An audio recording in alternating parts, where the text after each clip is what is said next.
This is an overview of my pair of Oboz Traverse Low Be-Dry hiking shoes, as well as briefly going over the difference and the pros and cons between any pair of hiking shoes versus any pair of hiking boots.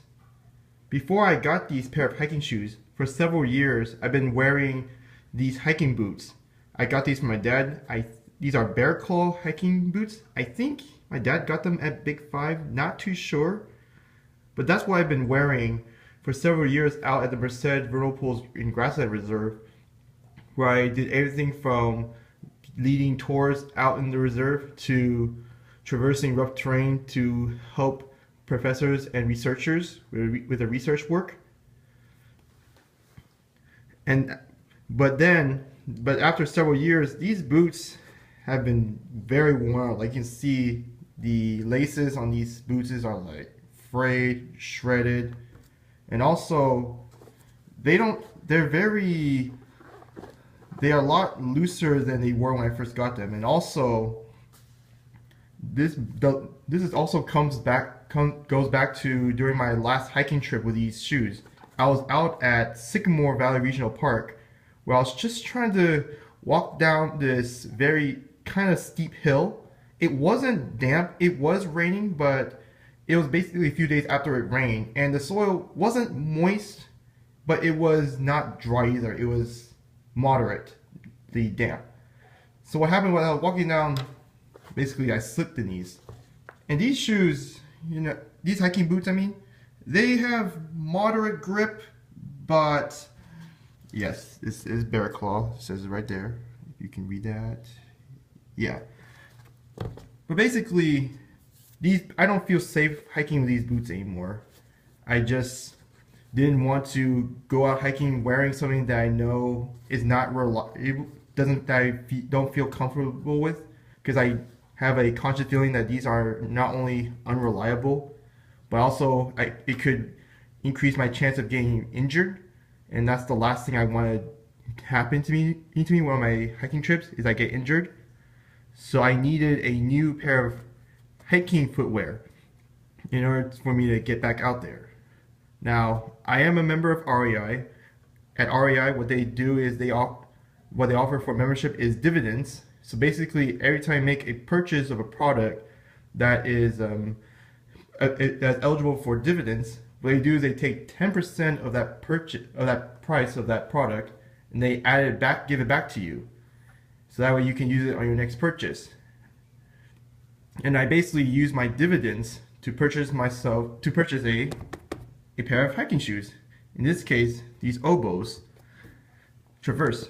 Now I admit that I got these as their garage sale item. I normally prefer to buy full retail items because those are the items that are eligible for dividends. But I was kind of on a budget kind of a bit of a strict budget at that moment, so I ended up getting these. And these are actually, I have to say, these are very good hiking shoes. They're very comfortable when I wear them. I'm comfortable with whatever I do with them. I walk around, they are comfortable. I even tried out REI's own fake rock formation just to test them out. They work both climbing up it normally, as well as, I have to say, playing around on it, kind of like how you see kids playing on play structures.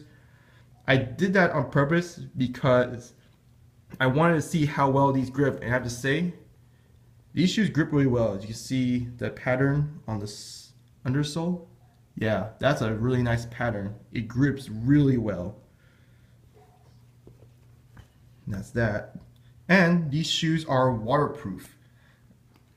If I can open this, if you can see, if I try to lift the tongue, I can't really put my finger through because there's a flap right there, and that's waterproof. That's actually what keeps the water out. I was one time hiking at Bishop Ranch with these boots, and these are not waterproof. Like, I can just stick my finger all the way in, like, easily. I originally thought these were waterproof, and then I tried to cross a creek because the hill was just so muddy it was basically impassable. But once I stepped in that creek, water got in. it got my socks wet, and basically it just made the rest of the hiking trip uncomfortable, and I had to stop very, very short. Yeah, silly me.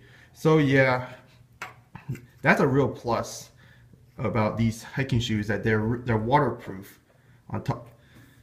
So that way, if I were to ever have to walk across some water, whether it be a puddle or a creek, I know that my feet will stay dry with these shoes, because again, it's waterproof, where these are not waterproof. But now on to really the big difference between hiking shoes and hiking boots.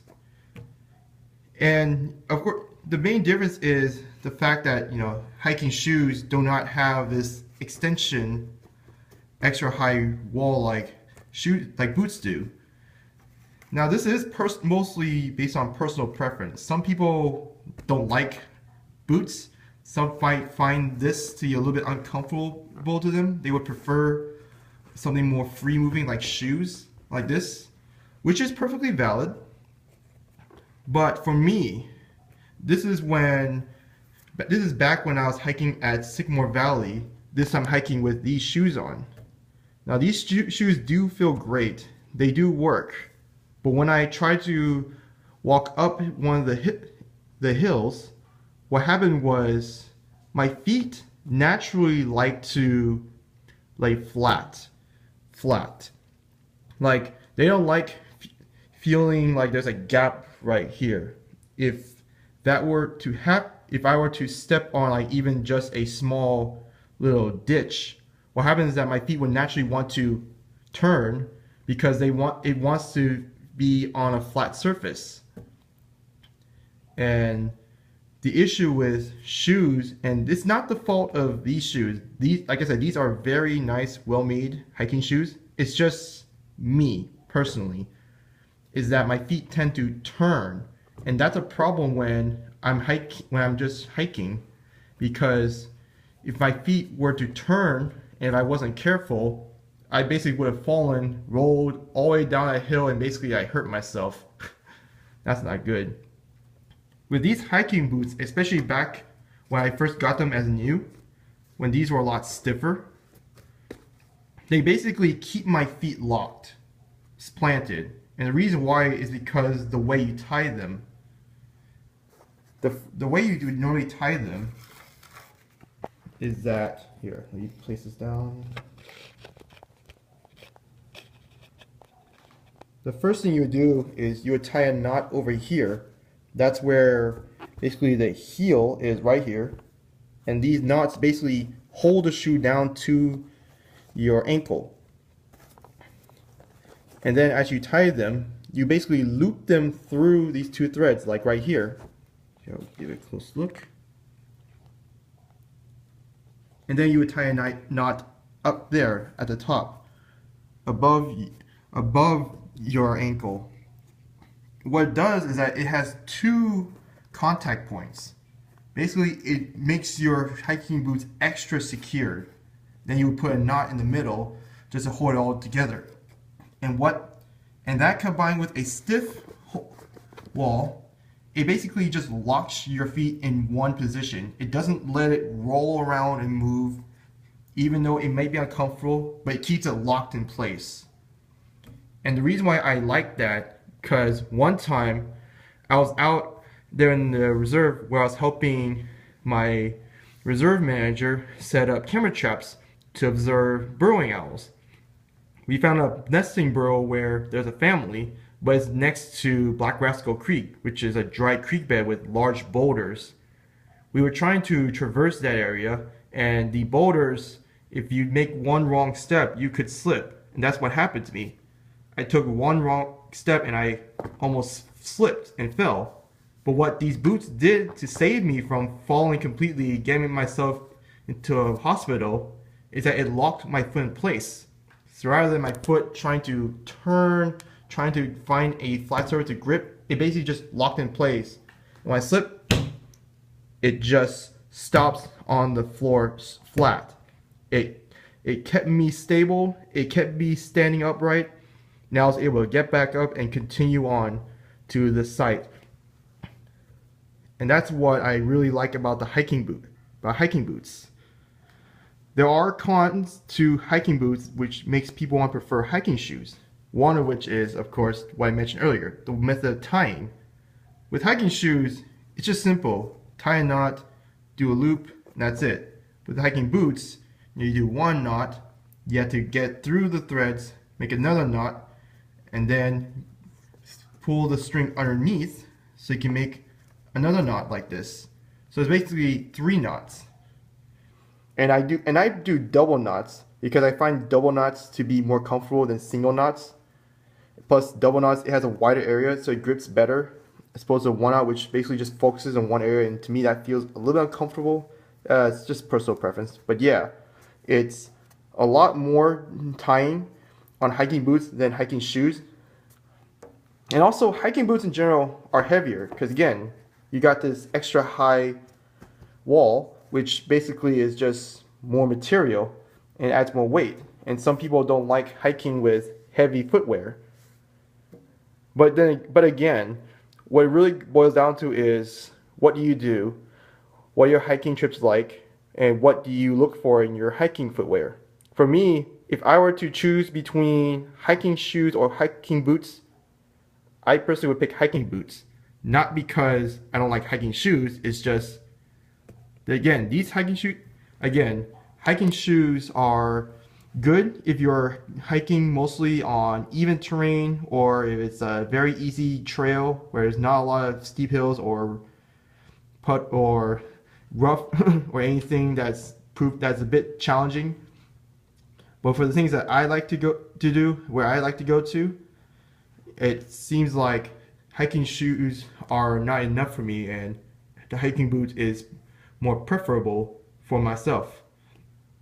But anyhow, as of this moment, these are the only hiking footwear I have in general that I can rely on. And I have to say, if you were to ask me which hiking shoe would I get, I would definitely pick these pair. They're very great quality, and I do recommend you get them at REI. It's not just because it's just quick, it's just there, but because the quality of the service. The staff people there are very knowledgeable about what they do, about the products they sell. And again, if you end up choosing to be an REI member, you definitely get the benefits of the membership dividends. Okay, so that was both the overview of the hiking shoes of the Oboz Traverse Low B Dry, as well as a brief comparison between hiking shoes and hiking boots. Okay,